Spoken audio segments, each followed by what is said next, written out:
Tendo falado sobre os monossacarídeos no vídeo anterior, agora nós vamos combinar esses carboidratos, que são as unidades mais simples, para construir oligosacarídeos e polissacarídeos. Então, essa combinação, essa construção, digamos assim, se inicia com a formação de uma ligação glicosídica. Então, temos duas moléculas aqui de dois monossacarídeos que, combinando o carbono 1, no caso aqui com o carbono 4, mas poderiam ser outros carbonos aqui dessa segunda molécula, nós vamos ver alguns exemplos adiante. De qualquer forma, combinando então o carbono 1, que era aquele o carbono anomérico, o carbono redutor, que nós havíamos comentado anteriormente, combinando com uma das hidroxilas ligadas a um dos carbonos dessa segunda molécula, no caso aqui, o carbono, uma hidroxila ligada no carbono 4, nós temos uma ligação glicosídica. Nessa ligação glicosídica, o carbono número 1, que participa dessa ligação, estava aqui na configuração alfa. Portanto, nós dizemos que essa é uma ligação alfa-glicosídica, uma ligação alfa-1,4, que é aquele que participou com essa hidroxila aqui. Então, ligação do tipo alfa-1,4, ligação glicosídica. Notem que, uma vez que esse carbono número 1 participa agora aqui nessa ligação covalente, não é mais possível que esse carbono, ou esse anel, digamos assim, reverta a forma linear. Isso envolvia a separação dessa ligação covalente aqui, que liberaria o aldeído e regeneraria a hidroxila do carbono número 5. Mas, como esse carbono está envolvido nessa ligação glicosídica, essa unidade de glicose não pode mais reverter a sua forma linear. Por outro lado, essa segunda unidade de glicose, esse carbono 1, se encontra livre. E, portanto, essa segunda unidade de glicose poderá reverter a sua forma linear. Naturalmente, em solução aquosa, como eu havia dito, mais do que 99% das moléculas estarão na forma em anel. Mas, de qualquer maneira, é possível que isso ocorra. E, deste modo, esse carbono número 1, ao formar o grupo aldeído, poderá participar de reações de óxido-redução. Ainda poderá participar. Portanto, dentro desse disacarídeo, nós dizemos que essa é a sua extremidade redutora, porque o monossacarídeo que participa aqui tem o carbono 1, o carbono anomérico, o carbono redutor livre. Portanto, pode participar de reações de óxido-redução. Enquanto que essa outra unidade de glicose que participa desse disacarídeo é chamada de extremidade não redutora, porque o carbono anomérico aqui não pode reverter ao grupo aldeído a forma linear.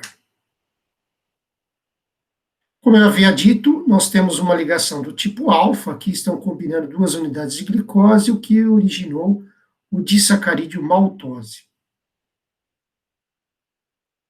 Nós podemos ter também outros monossacarídeos participando. Então, aqui nós temos um disacarídeo que combina dois monossacarídeos distintos, galactose e glicose. Aqui a ligação é do tipo beta. A galactose tinha a configuração do carbono anomérico na orientação beta. Essa é a extremidade redutora, carbono 1 livre. Essa é a extremidade não redutora do disacarídeo lactose. Portanto, pode ser dito que a lactose é um disacarídeo redutor. Aqui nós temos o disacarídeo sacarose. Notem que na ligação glicosídica, a unidade de glicose participa com o carbono 1 na configuração alfa. Portanto, não é passível de participar em ligações de óxido-redução. E a frutose, que é uma cetose, que tem a carbonila, o grupo cetona, no carbono 2, participa justamente com esse carbono na ligação glicosídica. Aqui não há carbono que possa reverter ao grupo aldeído ou ao grupo cetona e participar em reações de óxido-redução. Portanto, o disacarídeo sacarose é um disacarídeo não redutor. Não há carbono que poderia participar em reações de óxido-redução, que pudesse ser oxidado. Bem, então, esses são alguns conceitos a respeito dos disacarídeos.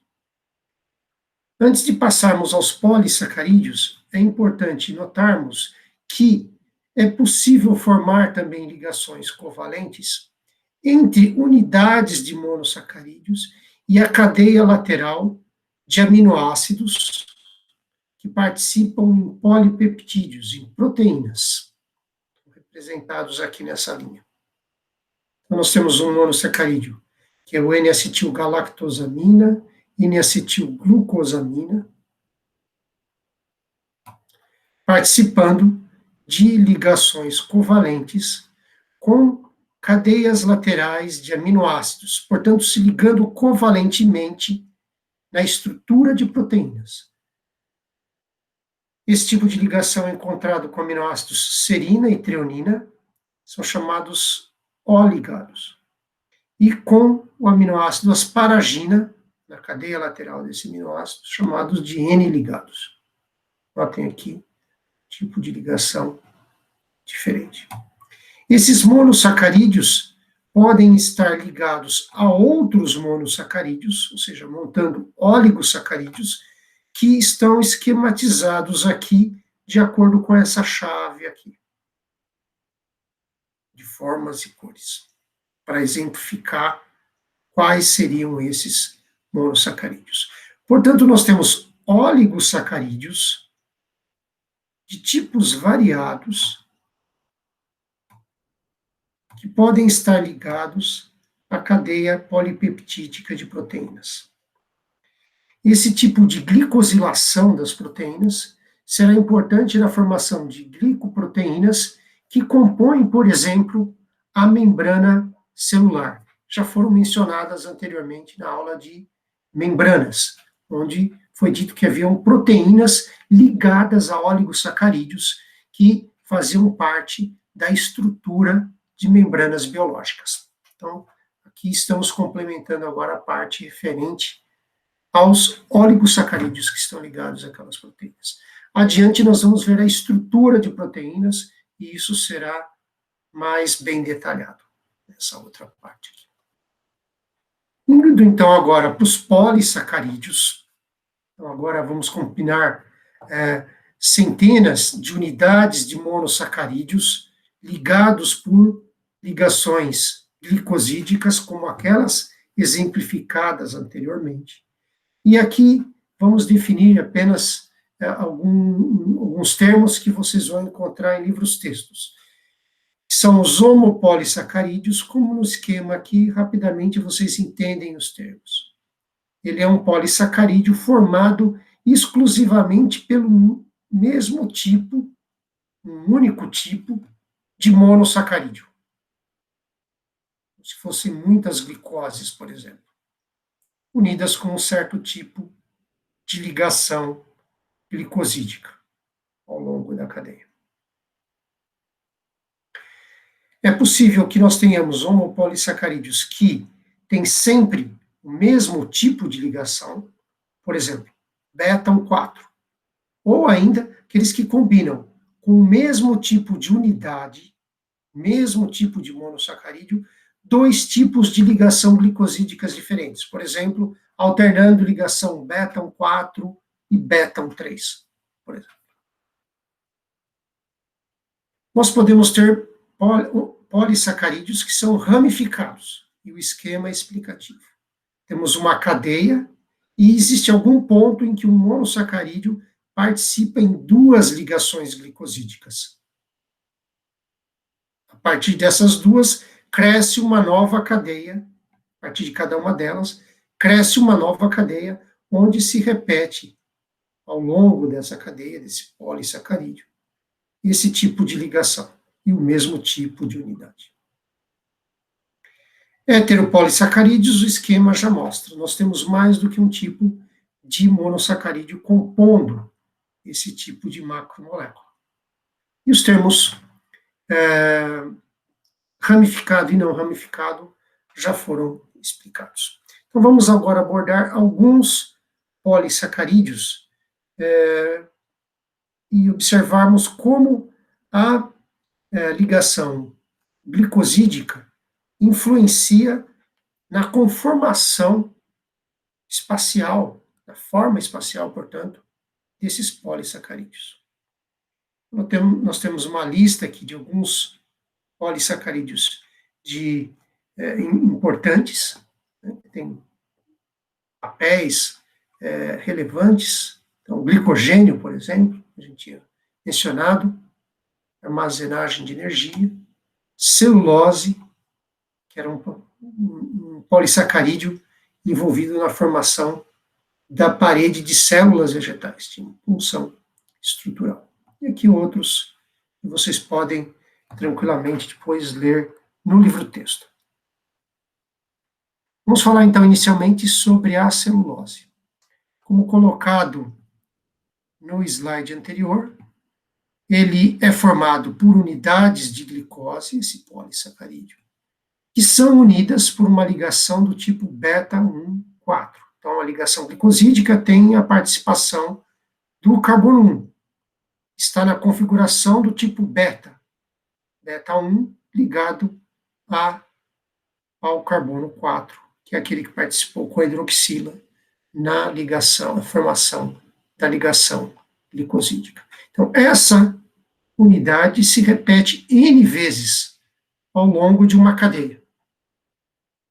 Como visto anteriormente, nós vamos ter dezenas de milhares de unidades de glicose formando esse polissacarídeo, se estendendo, como colocado aqui no esquema, nas duas direções. Se estendendo nas duas direções. Se avançarmos nessa direção, nós vamos chegar em um ponto, em uma unidade de glicose que finaliza essa cadeia, esse polissacarídeo. Essa unidade final não terá essa ligação aqui, certo? Porque é a última cadeia, última unidade nessa direção. Portanto, ela terá o carbono 1 participando numa ligação glicosídica e o 4 livre. Então, o equivalente a essa unidade de glicose que está lá na extremidade da cadeia, será a extremidade não redutora desse polissacarídeo. E se avançarmos nessa direção, nós vamos chegar em uma unidade de glicose que está na extremidade desse polissacarídeo. Ela não terá essa ligação glicosídica, ela terá um carbono 1 livre. Portanto, essa unidade de glicose que ocorre lá no final dessa cadeia será a extremidade redutora desse polissacarídeo de celulose. Então, temos esses termos também dentro dessa cadeia. A celulose não é ramificada e ela é composta por um único tipo de unidades de glicose. Dada a geometria dessa ligação, dada a estrutura dessa ligação glicosídica, que fica agora mais clara nesse modelo estrutural aqui. Então, nós estamos representando uma unidade dessas, carbono 1, carbono 4, estão salientados aqui. Oxigênio da ligação glicosídica, carbono 1, carbono 4, o oxigênio do anel, carbono 5, 6, 4, 3, 2. 1, 2, 3, 4, 5, 6. Então, essa é uma unidade de glicose, carbono 1, participando da ligação glicosídica, está na posição equatorial, que é aquela que corresponde à configuração do tipo beta, ligado à hidroxila do carbono 4, ligação glicosídica do tipo beta 1, 4. E aqui temos uma outra unidade de glicose. E assim avança a cadeia. Carbono 4, 5, 6, carbono 3, 2, 1, mais uma ligação glicosídica, do tipo beta novamente, equatorial, e assim por diante. Notem que uma unidade de glicose, a outra unidade de glicose, fiquem atentos a esse ponto aqui da estrutura, que é o oxigênio que está no anel. Notem que é como se uma tivesse virada em relação à outra, e dada a geometria, a estrutura dessa ligação glicosídica, essas duas unidades ocupam aproximadamente a mesma posição dentro de um plano. E isso vai se repetindo. Inverteu, reverteu, sempre essas unidades, essas cadeiras, lembrem-se da conformação em cadeira da glicose, vão se repetindo ao longo do polissacarídeo. E sempre estão no mesmo plano. Cadeia, né? Dentro que você tem o encosto, o assento e aqui o apoio dos pés. Aqui, desculpe. Encosto, o assento, aqui desse lado, digamos, o apoio dos pés. Certo? Encosto mais alto, o assento, o apoio dos pés. Então, sim, sim, sim. Cadeira. Ok? Muito bem, e elas estão formando, portanto, uma fita, estão praticamente no mesmo plano. Isso resulta da orientação desse carbono, da hidroxila desse carbono e desse carbono, que são equatoriais, e dessa inversão das unidades de glicose ao longo da fita. Portanto, o polissacarídeo celulose, um polissacarídeo forma uma fita, uma estrutura em fita. Percebam que está um pouco apagado aqui para chamar a atenção dessa fita, mas nós temos outras fitas aqui, o mesmo tipo de conformação, uma forma espacial. Também são fitas, também são cadeias de celulose. E notem, essas linhas tracejadas representam ligações de hidrogênio. Então, nós temos ligações de hidrogênio dentro da mesma cadeia, intracadeia,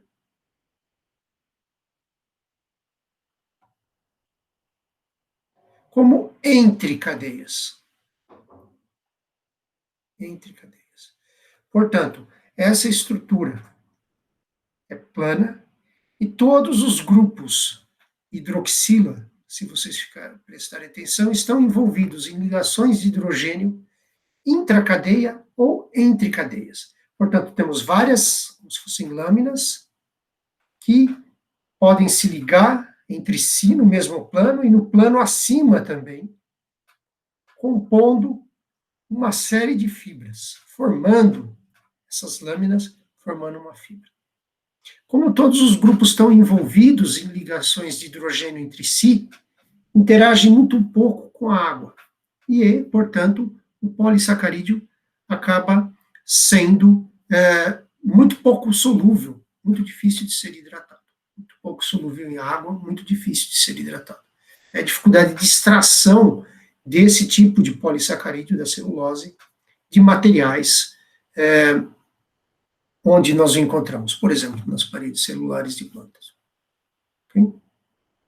Então, notem que as propriedades, a forma e as propriedades do material macroscópico depende da estrutura da cadeia de polissacarídeos, das moléculas de glicose na cadeia do polissacarídeo.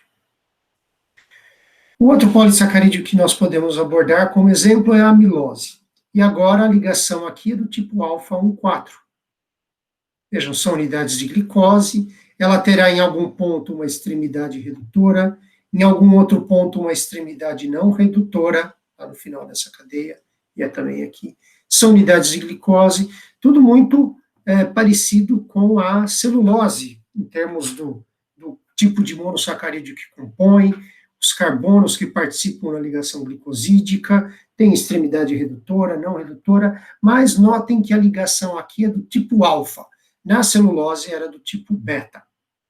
Por conta dessa ligação, a geometria dessa unidade vai ser completamente diferente daquela que nós observávamos na unidade de repetitiva que ocorria dentro da celulose.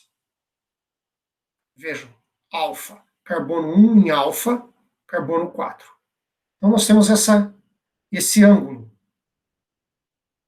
Se isso for se repetindo, vejam, carbono 1 em alfa aqui embaixo. Esse é o carbono 1, carbono 4, carbono 1. Ligando. O outro vai ficar aqui, o próximo vai ficar aqui, o outro vai ficar aqui. Vocês podem tentar reconstruir isso daí. Mas nós temos aqui já exemplificado o que vai ocorrer. Carbono 1 em alfa, uma unidade de glicose em cadeira. Carbono 4, está numerado aqui para facilitar. Uma unidade de glicose em cadeira, ligação do tipo alfa. Aqui vem a próxima unidade. Não estão representadas hidroxilas para ficar mais fácil de enxergar, só tem os carbonos do anel e o oxigênio, ligação em alfa, e assim por diante. Notem que, devido a esse ângulo, entre as duas unidades de glicose, que vai se repetindo, origina-se agora uma estrutura com conformação helicoidal. Portanto, agora a milose, por conta desse tipo de ligação glicosídica em alfa, terá essa estrutura helicoidal, enquanto a celulose, que tinha ligação em beta, tem a sua estrutura na cadeia polissacarídica em uma fita aproximadamente plana. Então, a conformação, forma espacial da cadeia de polissacarídeo está ligada às características da ligação glicosídica. Esse tipo de cadeia polissacarídica com unidades de glicose do tipo alfa, ligadas, 1,4, é o mesmo tipo de estrutura que nós vamos encontrar no glicogênio. Ele terá um polissacarídeo com unidades desse tipo de ligação. O glicogênio, como o próximo polissacarídeo que eu vou mostrar, que é a amilopectina, eles são polissacarídeos ramificados. Então, agora aqui, nós temos uma cadeia com repetições de unidade de glicose, ligação do tipo alfa 1, está ligado em uma outra unidade de glicose, vai participar com o carbono 4, ligação do tipo alfa 4, aqui é o 4 está ligado em um carbono 1 e assim por diante. Porém, nós temos agora aqui uma unidade de glicose que, além de participar com o carbono 1 em uma ligação glicosídica aqui, participa, e com o carbono 4 aqui, então dentro de uma cadeia, ela é um ponto de ramificação. Vejam, ligação do tipo agora alfa 1, 6. Esse é o carbono 6 dessa unidade de glicose. E a partir daqui, esse é o carbono 4, vai estar ligado a uma outra unidade de glicose que vai estar ligada em outra. Então, aqui cresce uma outra cadeia alfa 4. Então, aqui uma cadeia alfa 4, um ponto de ramificação. A cadeia cresce agora a partir de 2 pontos aqui. Ela tem 2 tipos de ligação glicosídica. Está envolvida em 2 tipos. Uma alfa 4, uma alfa 6. É um ponto de ramificação. Portanto, a amilopectina serão aquelas hélices com hélices surgindo. O glicogênio também tem essa característica, que difere os dois, é o número de pontos de ramificação, que será maior no caso do glicogênio. Vocês podem retornar depois a essa tabela e observar, então, agora aqui quais são as unidades repetitivas, se são ramificados ou não. Okay? Então, como eu tinha dito, o glicogênio, alfa 4, com ramificações, alfa 6, a cada 8 ou 12 unidades de glicose. Amilopectina, alfa 4 unidades de glicose, ramificações a cada 24 ou 30. Esse é mais ramificado que esse. Então, só para exemplificar como nós podemos ler esse tipo de tabela. Então, o ponto interessante é notar aqui, então, a conformação espacial desses polissacarídeos está ligada à sua estrutura dentro da cadeia, sua estrutura na cadeia do próprio polissacarídeo, estrutura molecular, vamos dizer assim.